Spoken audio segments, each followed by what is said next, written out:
Sanji's better than Zoro. Oh shit.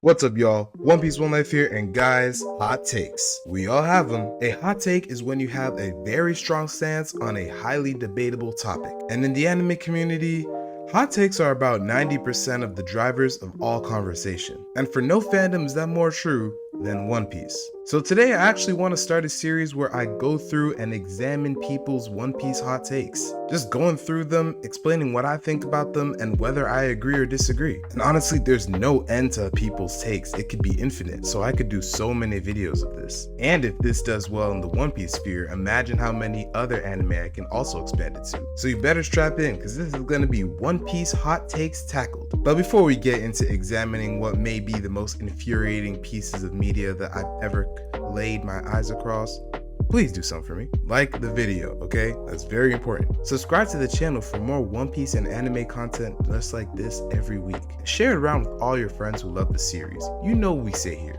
Let's get it going. Oh, and make sure you subscribe to me and my boys over at CSY, okay? We need y'all help. Now let's get a few ground rules out of the way real quick. One is where I got them from. In my notes, I have a very long running list of hot takes that I've sourced from various different places, including people that I actually know in real life, as well as online discourse in places like Discord, Reddit, and Twitter. And especially those last two, if you didn't know already, are the most toxic places on planet Earth. So if a take comes from Reddit or Twitter, trust me, you'll know. Now, as I said, it's a very long list, so every time I do one of these videos, I'm gonna choose about 5 to tackle at a time. And the other thing we need to consider is what actually entails a hot take. As I said earlier, in order for something to be a hot take, it needs to be an actual debatable topic, something that a lot of people are always going back and forth on. For example, saying that One Piece is long is not a hot take. That is just a fact. No one can look at 1,000 plus chapters and say that that is not objectively long. However, transforming that into, is One Piece too long?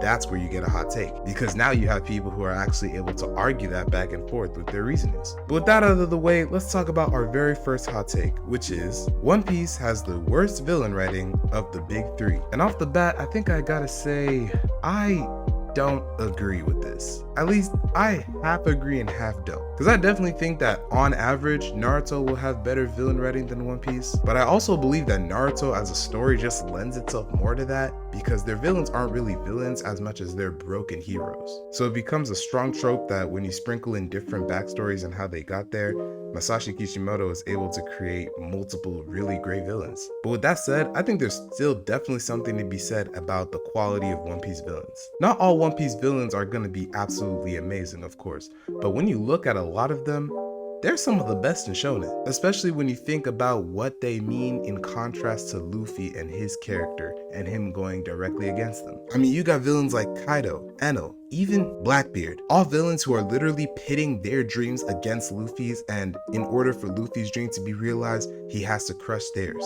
You got people like Crocodile, whose dreams were already broken and they're trying to form something new, but that is directly in Luffy's way. And that's just on the pirate side. Amazing villains like Lucci and even to some extent Akainu are lurking around every corner. And while I do think that One Piece has fewer S-rank villains than some other anime may, off the bat I can really only think true S tier as being Crocodile, Lucci, and Doflamingo. One thing you have to also consider is that the story's not done yet. We may have Emu being the greatest villain in the entire series and we won't even know it yet because we haven't gotten to their backstory yet. And then just to address Bleach, because I guess I have to, I definitely think that One Piece has better villains than Bleach. I mean, is villain writing something that people really talk about when they talk about Bleach? I'm actually thinking back through the series now. Of all villains that Bleach has ever shown us, I think the only ones that I would actually say are like really great villain writing, maybe Grimmjow and Ulquiorra. And even Grimmjow was like, he just wanted to scrap for real. I think Ulquiorra's story of actually trying to find the meaning of life, but just as he does that is when his own life ceases,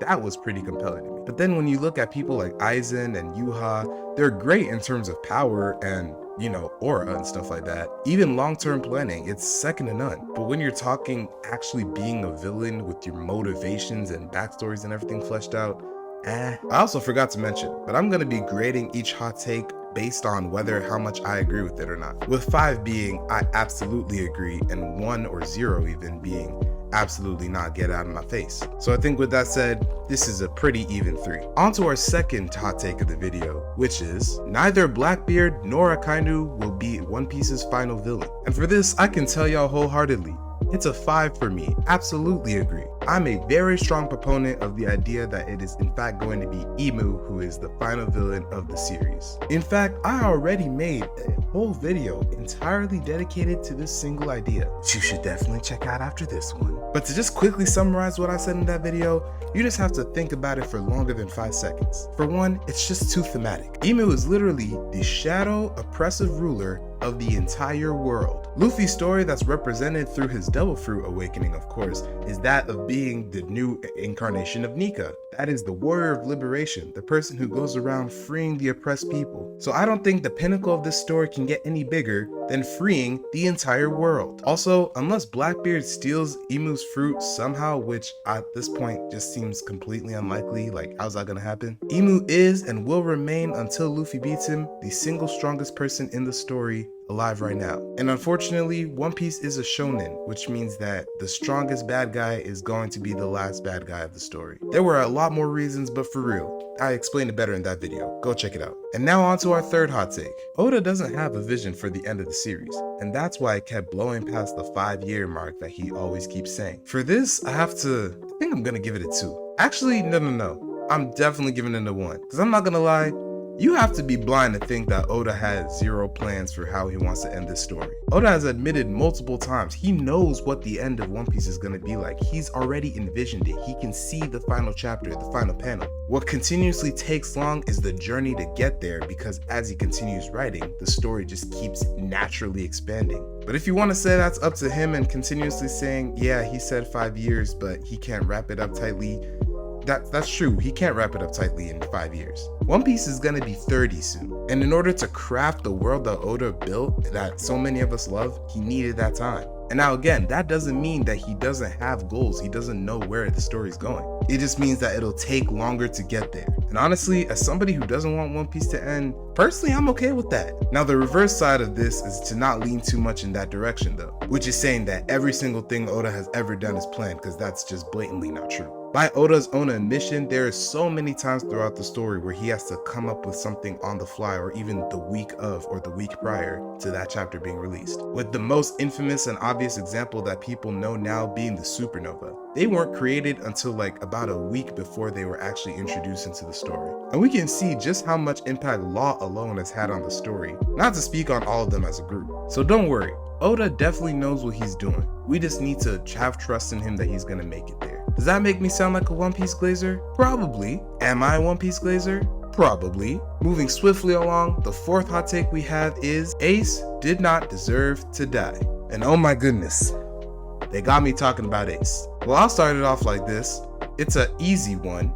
Yes, he did. And no matter how you slice it, Ace was gonna die in the Paramount War. There was no other way. You can look at it from an in-universe or meta perspective, the result stays the same. From a meta perspective, you couldn't continue to have Ace in the story, because Ace is too much set up like the next coming of Roger already. He had Conqueror's Haki. He was being literally trained and built up by the person who was Roger's rival. His fire fruit literally being the closest you can get to the sun god powers without having Luffy's fruit. The fact that Roger himself was like, yeah, it's my son who's gonna fulfill what I couldn't do. Even the theory that Shanks was going to the East Blue to look for Ace to give the fruit to, but Luffy just ate it by fate. But that's my point. Ace was way too built up and he had way too high of a potential. If he had continued to be alive, it wouldn't have allowed time for Luffy to shine. There genuinely would have come a time where Ace and Luffy would have to fight, and I genuinely don't think that Luffy would win. So unfortunately, Ace had to kick the bucket so that he could pass on the will that he was carrying to Luffy. Literally a passing of the torch moment,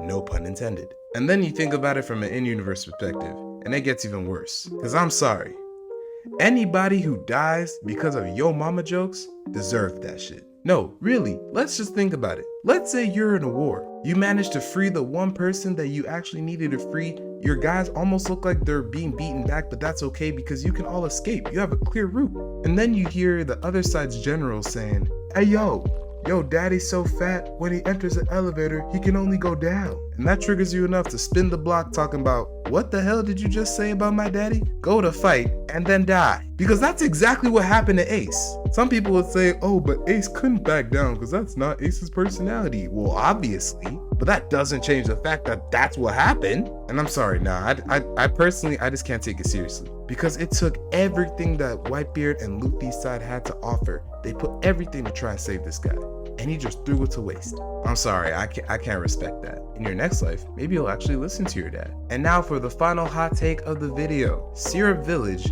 is a great arc. No. I'm sorry. No, I get it. A lot of people will say One Piece is one of those series where every arc has its own little charm. I'm sorry, I think that when some things are just boring and bad, it can be that. This here village have some small inklings of stuff. Yeah, I liked when Luffy got hypnotized and then it worked against the Black Cat Pirates' advantage. That was just funny. And then the Zoro and Usopp team up in Usopp's first real fight, that too was something. But you see how I have to stretch the limits of what I even think hype means in order to give this arc something? I think the Black Cat Pirates were incredibly boring, and I actually think Kuro is just really stupid. How can you have 1,000 plans and all of them are bad? It doesn't help that the most prominent image of Kuro in my mind is his neck doing this. And I don't know, I think that the fact that the live action version of this arc was much more well received than the actual arc itself in both the anime and the manga, that's saying something. They were actually using inspired kind of ideas. We have a set, we have this whole huge mansion. Why don't we use it? Make it interesting. Make it like a murder mystery. I'm sorry if it sounds like I'm trashing on it. I am. To me, it's definitely in the top 2 bottom arcs of the series. So I'm gonna have to give a strong 1 to this. I disagree wholeheartedly. So there we have it, y'all. 5 hot takes and what I think about them. But I definitely want to hear what your thoughts about these are. Do you agree with me? Do you agree with them? Let me know all that and more in the comments. And now this is very important. I also want to start getting you guys' hot takes. If you drop yours in the comments, it'll be entered in the list to be used in the upcoming videos for it. So definitely let me know what you had to say. The more controversial, the better. That's going to be all from me, y'all. But before we go, you don't know what to do. Like it, subscribe, and share it around with all your friends who love the series or anime and manga in general. You know what I always say. I'm trying to build a community, but I need your help to do it. That's gonna be all from me. I'll catch you on the next one, and always remember, One Piece, One Life. Now if you're thinking, Opal, you've been creating a lot of new series on the channel lately. Yes I have. And if you're thinking, Opal, that fade, oh my god, it's so fresh. Yes it is. My number is